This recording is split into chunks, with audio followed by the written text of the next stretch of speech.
Assalamualaikum warahmatullahi wabarakatuh. Allahu Akbar, Allahu Akbar, Allahu Akbar. Allahu Akbar, Allahu Akbar, Allahu Akbar. Allahu Akbar, Allahu Akbar, Allahu Akbar. Allahu Akbar kabira, walhamdulillahi katsira, wa subhanallahi bukratan wa asila. La ilaha illallah wahdah, sadaqa wa'dah, wa nasara 'abdah, wa a'azza jundahu wa hazama al-ahzaba wahdah. La ilaha illallah wa la na'budu illa iyyah, mukhlishina lahu ad-din walau karihal kafirun.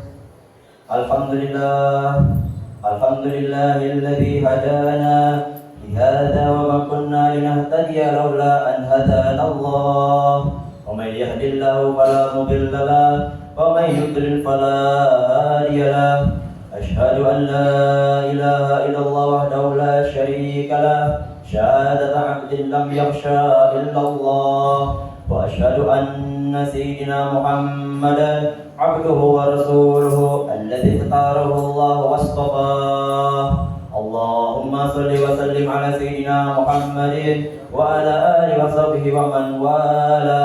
Amma ba'd, fa ya ayyuhan nas ittaqullah haqqa tuqatih wa la tamutunna illa wa antum muslimun. Wa'lamu anna yawmakum hadha yawmun 'azim wa 'idun karim. Ahallallahu lakum fihi at-ta'am wa harrama 'alaykum fihi as-siyam. Fa huwa yawma tasbihin wa tahmidin wa tahlilin wa ta'zimin wa tamjidin. Fasabbihu rabbakum wa 'azzimuhu wa tubu ilaihi wastaghfiruh.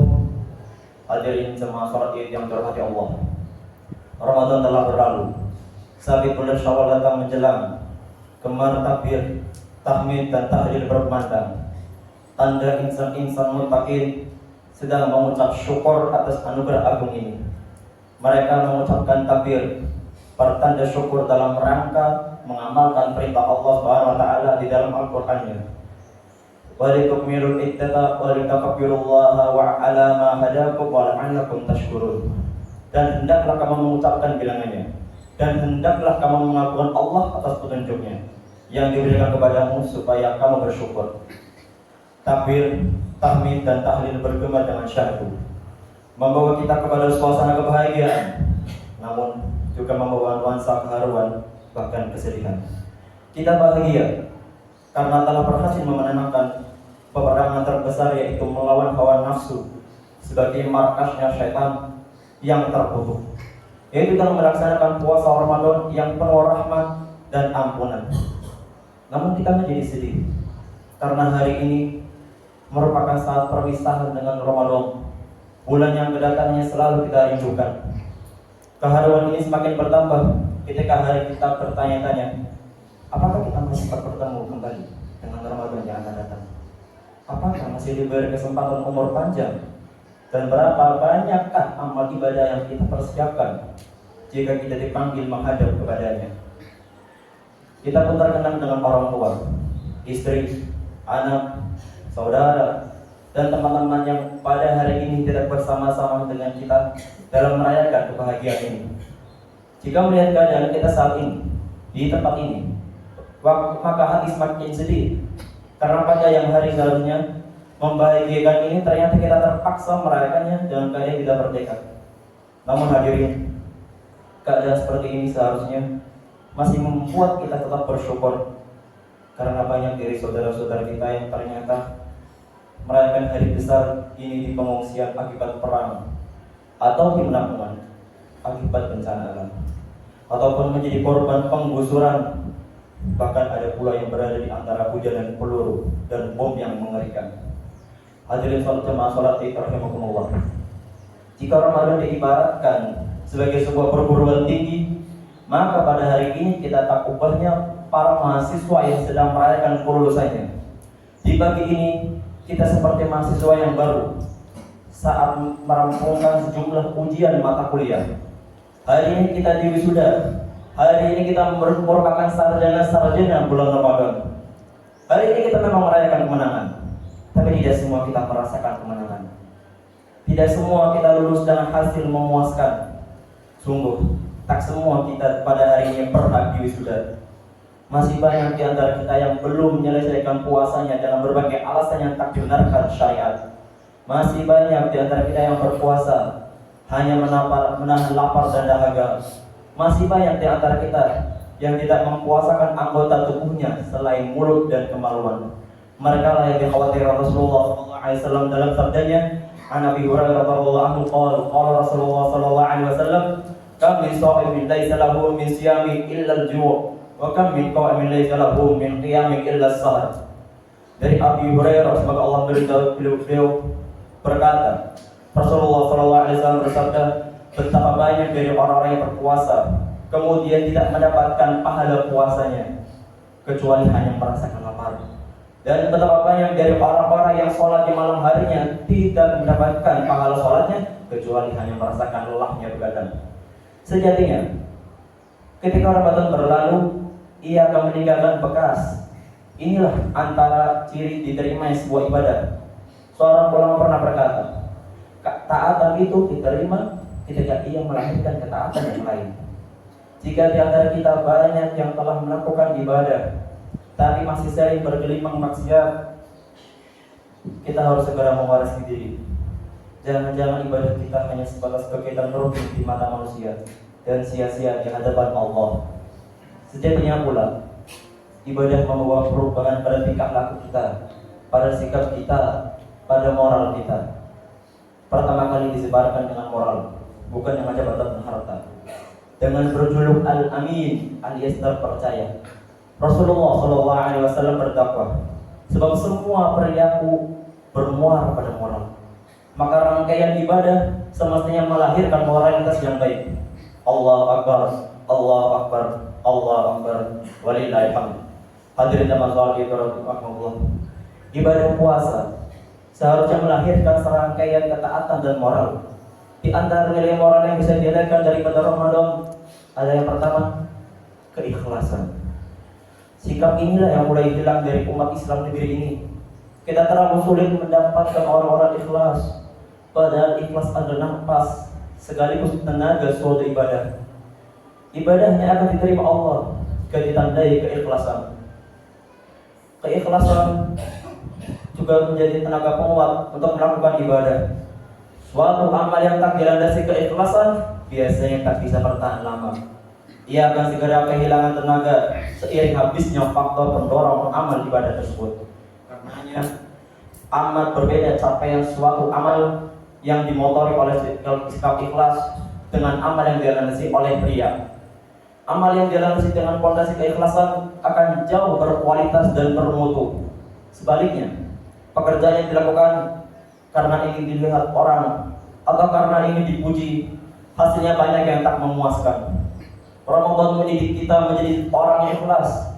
Sebab ikhlas inilah yang menyebabkan kita mendapatkan ampunan Allah Subhanahu wa taala. Rasulullah sallallahu alaihi wasallam bersabda, "Man qama Ramadhana imanan wa ihtisaban, ghufira lahu ma taqaddama min dhanbihi." Barang siapa yang melaksanakan salat di malam Ramadan dengan iman dan keikhlasan, maka akan diampuni dosa-dosanya yang terdahulu. Hadis riwayat Muslim. Keikhlasan dapat memberikan kekuatan rohani. Jiwa orang yang ikhlas tak bisa dikalahkan dengan kekuatan apapun. Ia akan mempunyai benteng pertahanan kokoh dan tak terkalahkan. Apa yang dialami para sahabat saat berperang melawan musuh cukup menjadi bukti nyata. Walaupun jumlah mereka jauh lebih sedikit dibanding jumlah musuh mereka, namun kekuatan rohani yang dibentuk oleh keikhlasan membuat mereka mampu menaklukkan musuh yang berlipat ganda. Dengan kekuatan tersebut, orang yang berbuat ikhlas mampu melakukan ibadah secara berkesinambungan. Orang yang beramal sebatas untuk mencukupi kebutuhan makannya akan menghentikannya jika tidak mendapatkan apa yang mengenyangkan perutnya. Orang yang beramal karena mengharapkan ketenaran atau kedudukan akan bermalas-malasan jika mengetahui harapannya kandas. Orang yang beramal lantaran mencari muka di hadapan pemimpin akan berhenti jika atasannya dipecat atau meninggal. Sedangkan orang yang beramal karena Allah tidak akan memutuskan amalnya sampai kapanpun. Sebab yang mendorong untuk beramal tak akan pernah punah selamanya. Ini adalah moral yang kedua adalah disiplin. Sikap disiplin bisa kita petik langsung dari ibadah puasa. Meski makanan masih banyak terhidang, perut masih bisa menampung makanan, tapi ketika adzan subuh sudah berkumandang, tak satu pun dari makan itu yang kita makan. Kita belajar disiplin, tidak berani melanggar. Begitu juga dengan saat berbuka. Meski perut melilit lapar, kerongkongan kering kehausan, walau waktunya tinggal 1 menit dan makanan sudah tersaji, kita akan memasukkan sedikit pun makanan sampai adzan maghrib terdengar. Kita belajar disiplin, kita dididik bagaimana menjadi orang yang taat aturan. Moral seperti ini seharusnya terus mengalir dalam keseharian kita di berbagai lembaran kehidupan. Sangat disayangkan, akhlak mulia yang menjadi bagian penting dari ajaran Islam ini mulai pudar dalam kehidupan masyarakat kita. Kita sudah terlalu terbiasa melanggar peraturan. Bahkan kita akan melanggar, kita bukannya sadar perlu berjanji untuk tidak mengulanginya. Kita justru merasa bangga telah melanggar peraturan tersebut tanpa diketahui. Allahu Akbar, Allahu Akbar, Allahu Akbar, walillahil hamd. Hadirin jamaah salat dirahmati Allah, di dalam orang yang ketiga adalah kepedulian sosial. Jika ibadah Quran menjadi sarana orang miskin menikmati kekayaan orang mampu, maka ibadah puasa menjadi wahana orang-orang kaya merasakan penderitaan siapapun, benar-benar merasakan, bukan sebatas teori dan untuk kepentingan sesaat saja. Puasa mendidik kita menjadi orang yang peka terhadap kepedulian sosial. Karenanya, sebagaimana diriwayatkan Abdullah bin Abbas bahwa Rasulullah SAW adalah orang yang paling dermawan. Tapi di bulan Ramadan, kedermawannya lebih meningkat lagi. Untuk kita menjalankan Idul Fitri, kita diwajibkan membayar zakat fitrah. Tujuannya agar jangan ada di antara kaum muslimin yang merasa sedih saat hari kemenangan tiba. Kita dianjurkan untuk berbagi karena ciri-ciri orang pertama dalam surat Al-Baqarah menyebutkan bahwa di antara tanda orang muttaqin adalah kemampuan nifaq. Allah berfirman, Bismillahirrahmanirrahim. Alif Lam Mim. Dzalikal kitabu la raiba fihi hudan lil muttaqin alladzina yu'minuna bil ghaibi wa yuqimuna sholata wa mimma razaqnahum yunfiqun. Alif Lam Mim. Kitab Al-Qur'an ini tidak ada keraguan padanya. Petunjuk bagi mereka yang bertakwa, mereka yang beriman kepada yang gaib dan mendirikan salat dan menafkahkan sebagian rezekinya yang kami anugerahkan kepada mereka. Surah Al-Baqarah ayat 3. Ketika kondisi umat sedang terpuruk, kepedulian sosial justru lebih dibutuhkan. Dengan keperpuasa, kaum muslimin diharapkan mampu mengasah kepedulian terhadap sesama. Nilai moral yang keempat adalah kejujuran. Kita belajar kejujuran dengan melaksanakan ibadah puasa. Berada dimanapun, kita tetap memelihara puasa.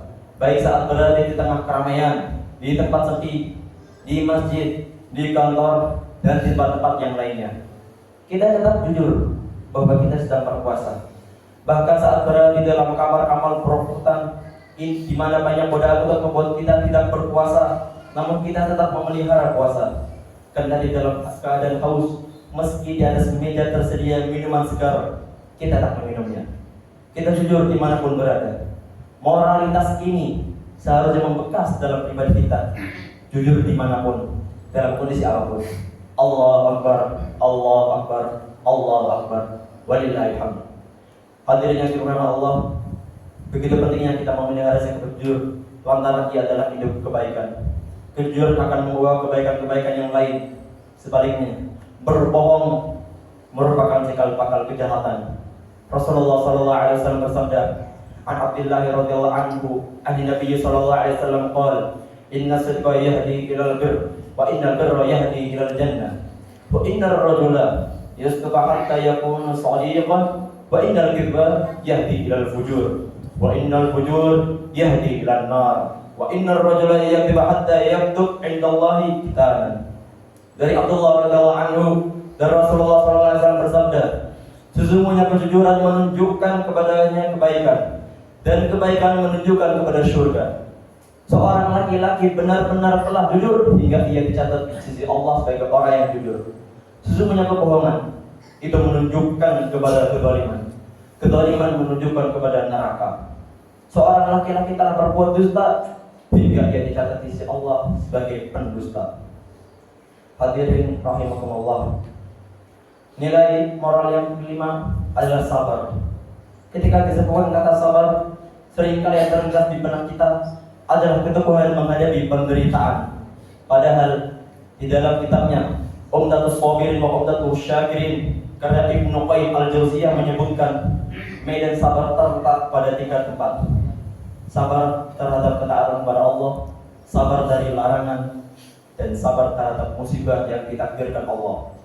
Ketiga dimensi kesabaran tersebut pernah diwariskan oleh Sayyidi Luqman kepada anaknya. Sebagaimana difirmankan oleh Allah, "Ya bunayya, aqimis shalah wa'mur bil ma'ruf wa innahu 'anil munkari wasbir 'ala ma ashabak." Hai anakku, dirikanlah salat dan suruh manusia mengerjakan yang baik, dan cegahlah mereka dari perbuatan yang mungkar, dan bersabarlah terhadap apa yang menimpa kamu. Quran surah Luqman ayat 17. Sabar terhadap perintah Allah dapat diwujudkan dengan 3 tahapan. Sabar sebelum memulai pekerjaan, sabar saat melaksanakannya, dan sabar ketika selesai mengerjakannya. Sebelum melakukan sebuah pekerjaan, kita dituntut untuk meluruskan niat dan melepaskan diri dari noda-noda ria. Tanpa membebaskan diri dari 2 jeratan itu, mustahil ridha Allah bisa dicapai. Allah berfirman, "Illa alladziina sabaru wa 'amilus shalihat, ulaika lahum maghfiratun wa ajrun kabir." Kecuali orang-orang yang sabar terhadap bencana dan mengerjakan amal-amal soleh, maka itu peroleh ampunan dan pahala yang besar. Setelah melepaskan diri dari jeratan riya dan sum'ah, saat melakukan ketaatan, hendaklah dilaksanakan dengan sempurna sesuai dengan syariat yang ditentukan Allah Subhanahu wa taala. Kemudian usai melakukan suatu pekerjaan, campakkan, hilang dan cepat ujub atau berbangga diri, sehingga apa yang telah dikerjakan tidak sia-sia begitu saja. Sungguh kita membutuhkan sifat sabar dalam segala kondisi. Seorang muslim tidak bisa melaksanakan ibadah dengan benar tanpa kesabaran yang penuh. Saya pun tidak mampu hidup tenang kala mendapatkan cobaan musibah tanpa kesabaran, karena takdir yang ditentukan Allah terhadap hambanya tak mungkin bisa dihindari. Hanya dengan kesabaran itulah semuanya bisa dinikmati. Hanya dengan kesabaran dan ketakwaanlah keberuntungan bisa diraih. Allah Subhanahu wa taala berfirman dalam Al-Qur'annya, "Ya ayyuhalladzina amanu sabiru wa sabiru wa rabitu wattaqullaha la'allakum tuflihun." Hei orang-orang yang beriman, bersabarlah kamu dan kuatkanlah kesabaranmu, dan tetaplah bersiap siaga di perbatasan negerimu, dan bertakwa kepada Allah supaya kamu menjadi orang yang beruntung. 5 pesan moral itu hanyalah sebagian dari hikmah puasa yang sejatinya tetap melekat pada diri kita saat Ramadan berlalu. Jika 5 pesan itu bisa kita pelihara, kita berharap negeri ini akan bangkit dari keterpurukan. Hadirin jemaah salat Jumat, mari kita akhir khutbah ini dengan membaca doa. Semoga kita tetap mempertahankan kemenangan yang telah kita raih di bulan Ramadan, serta memohon agar dapat dipertemukan kembali dengan bulan Ramadan yang akan datang. Amin amin ya rabbal alamin.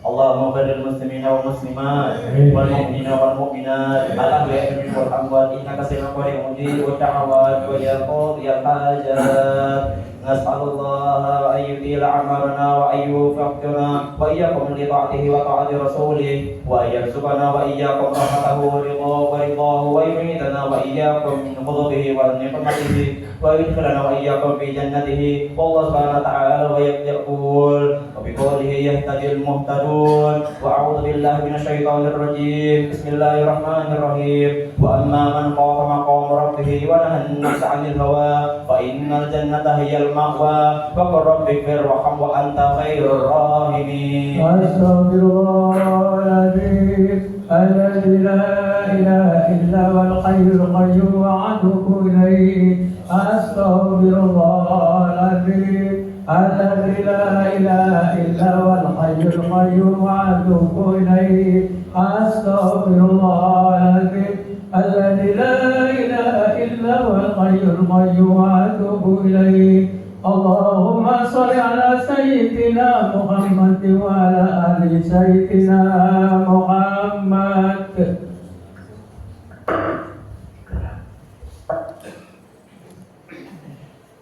الله أكبر الله أكبر الله أكبر الله أكبر الله أكبر الله أكبر الله أكبر الحمد لله الحمد لله الذي جعل الأعياد بالفرح والسرور وضاعف للمتقين جرير الأجور فسبحان من حرم صومه وأوجب فطره وفطر فيه من الغرور أحمده سبحانه وتعالى فهو أحق محمود وأجل مشكور وأشهد أن لا إله إلا الله وحده لا شريك له شهادة يشرع الله لنا بها الصدور وأشهد أن سيدنا محمدا عبده ورسوله الذي أقام منار الإسلام بعد الدثور اللهم صل وسلم على سيدنا محمد صلاة وسلاما دائمين متلازمين إلى يوم البعث والنشور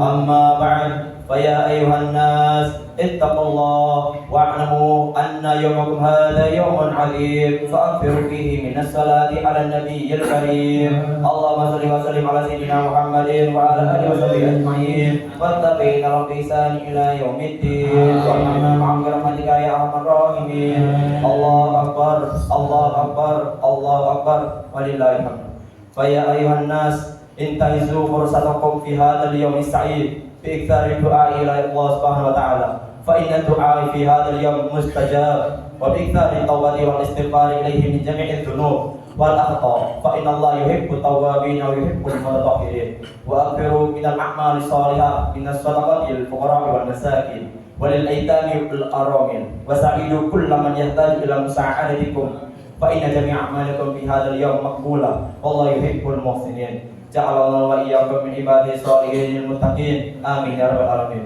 اللهم اغفر للمسلمين والمسلمات والمؤمنين والمؤمنات الأحياء منهم والأموات إنك سميع قريب مجيب الدعوات اللهم انصر من نصر الدين واخذل من خذل المسلمين ودمر أعداء الدين واهلك الكفرة والمشركين واعل كلمتك إلى يوم الدين اللهم اكفنا شر الظالمين وشر الحاسدين وشر من يؤذينا يا أرحم الراحمين ربنا اغفر لنا ولإخواننا الذين سبقونا بالإيمان ولا تجعل في قلوبنا غلا للذين آمنوا ربنا إنك رؤوف رحيم الله أكبر الله أكبر الله أكبر ولله الحمد عباد الله إن الله يأمر بالعدل والإحسان وإيتاء ذي القربى وينهى عن الفحشاء والمنكر والبغي يعظكم لعلكم تذكرون فاذكروا الله العظيم يذكركم واشكروه على نعمه يزدكم واسألوه من فضله يؤتيكم ولذكر الله أكبر والحمد لله رب العالمين.